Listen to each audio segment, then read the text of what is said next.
نحمده ونصلي على رسوله الكريم أما بعد فأعوذ بالله السميع العليم من الشيطان الرجيم قال النبي صلى الله عليه وسلم عن أبي هريرة رضي الله تعالى عنه عن النبي صلى الله عليه وسلم قال سبعة يظلهم الله في ظله يوم لا ظل إلا ظله الإمام العادل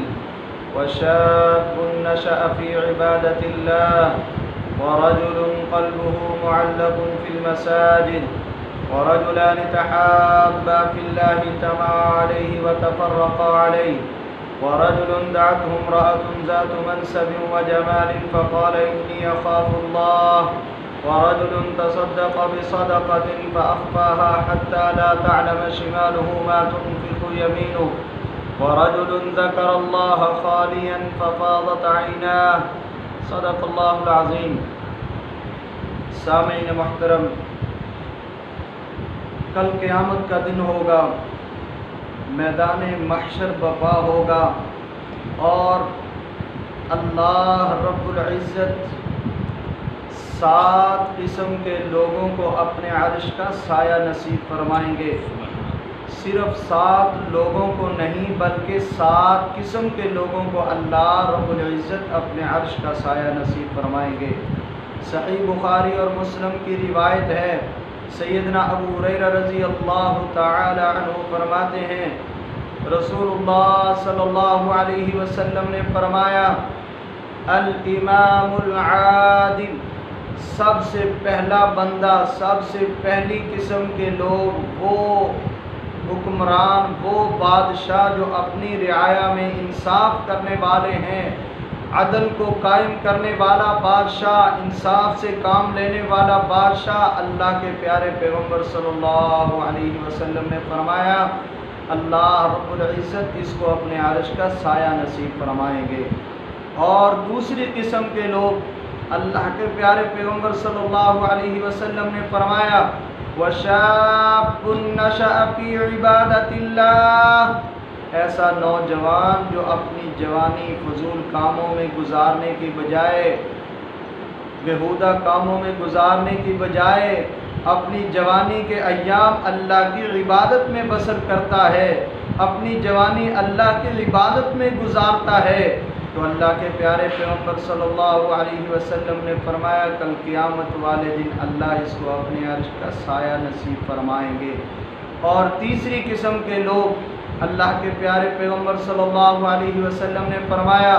وَرَجُلٌ قَلْبُهُ مُعَلَّقٌ فِي الْمَسَاجِدِ، ایسے لوگ جن کا دل اللہ کے گھر کے ساتھ معلق ہے، جو اللہ کے گھر کے ساتھ محبت کرتے ہیں، اللہ کے گھر سے پیار کرتے ہیں. میں مثال دے کے بات کرتا ہوں کہ ایک بندہ فجر کی نماز مسجد میں با جماعت ادا کرتا ہے اور پھر دنیاوی کاروبار کے لیے، اپنے کام کے لیے اللہ کے گھر سے نکل جاتا ہے، لیکن اس کا دل بے چین ہے. یہ بے چینی کے عالم میں باہر کاروبار بھی کر رہا ہے لیکن پریشان اور بے چین ہے کہ کب ظہر کا وقت ہو، میں ظہر کی نماز با جماعت ادا کروں. ظہر کی نماز با جماعت ادا کرنے کے بعد دنیاوی کاروبار کے لیے تو جاتا ہے لیکن اس کا دل بے چین ہے. عصر کی نماز کے لیے انتظار کر رہا ہے اور عصر کی نماز با جماعت ادا کرنے کے بعد مغرب کی نماز کے انتظار میں ہے، مغرب کی نماز ادا کرنے کے بعد عشاء کی نماز کے انتظار میں ہے. اللہ کے پیارے پیغمبر صلی اللہ علیہ وسلم نے فرمایا وَرَجُلٌ قَلْبُهُ مُعَلَّقٌ فِي الْمَسَاجِدِ، اللہ رب العزت کل قیامت والے دن ایسے لوگوں کو اپنے عرش کا سایہ نصیب فرمائیں گے. اور اسی طرح اللہ کے پیارے پیغمبر صلی اللہ علیہ وسلم نے فرمایا وَرَجُلَانِ تَحَابَّا فِي اللَّهِ اجْتَمَعَا عَلَيْهِ وَتَفَرَّقَا عَلَيْهِ، 2 مسلمان ایک دوسرے کے ساتھ محبت کرتے ہیں، پیار کرتے ہیں، ایک دوسرے کے ساتھ اللہ کی رضا کے لیے پیار کرتے ہیں، ایک جگہ پہ اکٹھے ہوتے ہیں اللہ کی رضا کے لیے، ایک دوسرے سے جدا ہوتے ہیں اللہ کی رضا کے لیے، تو یہ اللہ کی رضا کے لیے محبت کرنے والے کل قیامت والے دن اللہ ان کو اپنے عرش کا سایہ نصیب فرمائیں گے۔ اور اسی طرح اللہ کے پیارے پیغمبر صلی اللہ علیہ وسلم نے فرمایا وَرَجُلٌ دَعَتْهُ امْرَأَةٌ ذَاتُ مَنْصَبٍ وَجَمَالٍ فَقَالَ إِنِّي أَخَافُ اللَّهَ، ایسے نوجوان جن کو حسین و جمیل،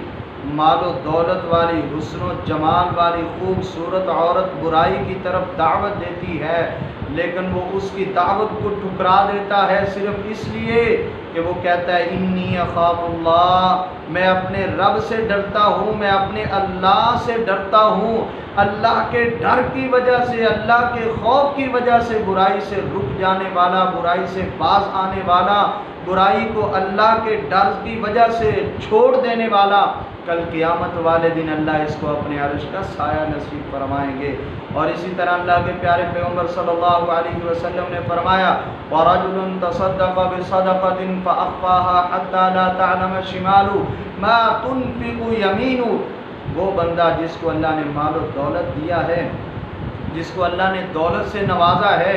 اور وہ اللہ کی راہ میں خرچ کرتا ہے، لیکن خرچ کرنے کا انداز یہ ہے کہ وہ ریاکاری کے لیے نہیں، لوگوں کو دکھلانے کے لیے نہیں، بلکہ اس انداز سے خرچ کرتا ہے کہ دائیں ہاتھ سے خرچ کر رہا ہے، بائیں ہاتھ تک کو معلوم نہیں کہ یہ اللہ کی راہ میں کیا خرچ کر رہا ہے، تو اس انداز میں اللہ کی راہ میں خرچ کرنے والا کل قیامت والے دن اللہ کے عرش کا سایہ نصیب ہوگا۔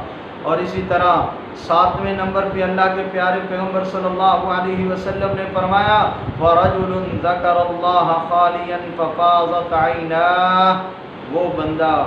جو اللہ کا ذکر کرتا ہے، اللہ کو یاد کرتا ہے، اپنے گناہوں کو یاد کر کے اللہ کے خوف سے آنسو بہاتا ہے، تو یہ اس کی آنکھوں سے نکلنے والا آنسو، اس کی آنکھوں سے بہنے والا آنسو اتنا قیمتی ہے، اتنا قیمتی ہے کہ اس آنسو کی وجہ سے کل قیامت والے دن اللہ رب العزت اس کو اپنے عرش کا سایہ نصیب فرمائیں گے۔ بلکہ ایک روایت میں آتا ہے اللہ کے پیارے پیغمبر صلی اللہ علیہ وسلم نے فرمایا